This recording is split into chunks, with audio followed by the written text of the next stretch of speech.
ખબરોમાં આગળ વધી ગાંધીનગરની વાત કરવામાં આવે તો ગાંધીનગરમાં યોજાયેલી રાજ્ય કેબિનેટ બેઠકમાં ભારે વરસાદ દરમિયાન જીવ ગુમાવનારાઓને શ્રદ્ધાંજલિ અપાઈ। પ્રવક્તા મંત્રી જીતુ વાઘાણીએ જણાવ્યું હતું કે અમદાવાદમાં વરસાદથી દુકાનદારો અને લારી ગલ્લા ધારકોને થયેલા નુકસાન માટે સુરતની જેમ સહાય આપવામાં આવશે અને પારદર્શી સર્વે હાથ ધરાશે।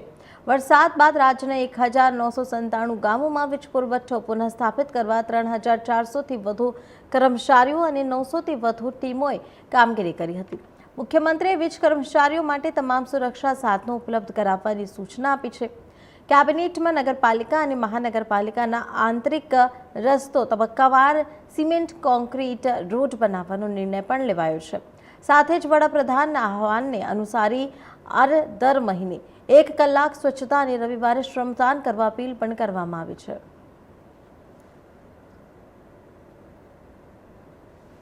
વ્યવસ્થા હોય નિરંતર થતું હોય છે, નિર્ણય થાય એટલે આપણે જાણ કરીશું। અનેક બાબતો ચર્ચામાં હોય છે, ચર્ચાના અંતે આખરી સ્વરૂપ આપે હું તમને વાત કરી શકું, હું ચોક્કસ નિર્ણયથી આપને જાણ કરીશ। ચર્ચામાં આવવું એટલે નિર્ણય નથી હોતો, પણ જે કાંઈ બાબતોનો નિર્ણય હશે નિર્ણય થઈ તો આપને ચોક્કસ જાણ કરીશ।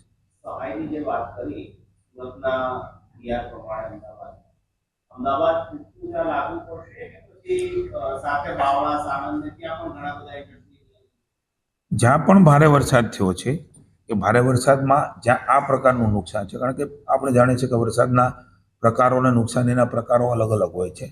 હંમેશા રાજ્યની સરકાર સંવેદનાથી જ્યાં જેવી પણ ડિમાન્ડ આવે એનો સર્વે કરીને એ પ્રકારે કામ કરશે।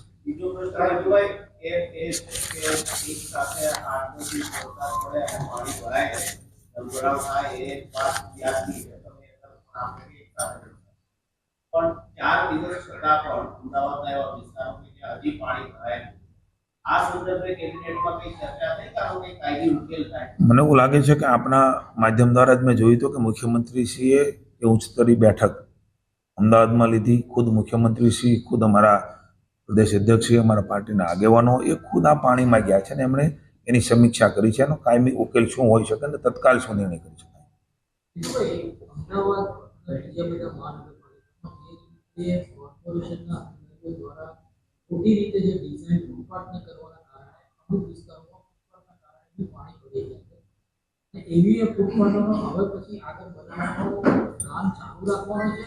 ના ના, કોઈ પણ અનુભવના આધારે નિર્ણયો થતા હોય।